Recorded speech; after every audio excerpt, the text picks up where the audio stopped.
If you are dying to cut the cord to your cable box, you may now have a real option. Sling TV, an internet service launching Tuesday, created by the Dish Network, is the first to live stream major sports, news, and other traditional pay TV shows. Here with his review of Sling TV is WSJ personal tech columnist Geoffrey Fowler. Geoffrey, we appreciate your time. Thanks for being with us.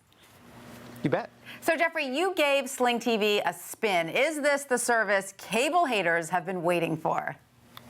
You know what? I think it's a big step forward. It's still not my dream TV, but if you're the kind of person who never got cable before but miss having access to ESPN or CNN or some of these live television channels, this is going to be really attractive to you. $20 and you get access to all those. Also, if you're the kind of person who just cannot stand shelling out to the cable company each month to get access to cable at home, and those kinds of channels are important to you, this is a real alternative. All right, so $20 a month, what do you get for that? Which channels, and how does it work exactly?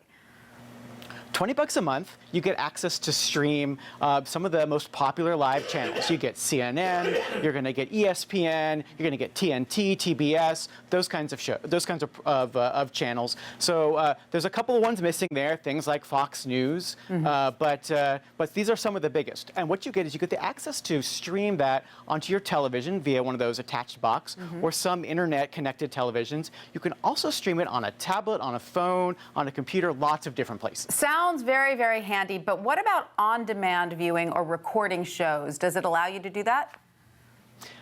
The answer is a little bit. On some of the channels, things like the Food Network, it has this kind of cool service, which is kind of like a TiVo in the sky, where it records the last 3 days worth of shows, and you can just go back in time and watch any of them. However, it doesn't have that on every channel yet. So if you're used to this world where you kind of just watch things from your DVR or on demand, this may be a little disappointing. All right, so not quite up to my on-demand viewing specifications, but I want to talk about sports, because perhaps the biggest coup here is that Sling TV bagged ESPN, right? Will sports fans be appeased with what Sling now offers compared to cable? That's right. I mean, it really depends how much sports you're really into. It does have ESPN, ESPN2, as well as TNT, so it's going to have access finally to some of the biggest matches. You can also get access to that Watch ESPN app where you can watch on demand some sort of more long-tail things, you know, like Caribbean cricket. But if you're really dedicated to the Knicks, let's say, and you want to watch every game, you're still going to have to subscribe to cable because they've blocked some of those games from ever appearing on things like ESPN. All right, it sounds like we're getting close, but not a perfect option yet. What are some of the most important questions wannabe cable cutters should ask themselves before signing up for this option, Geoffrey? Well, you really have to do the math. Of course, to make any of this work, you're going to need internet at home. In many places, that internet's going to come from a cable company anyway.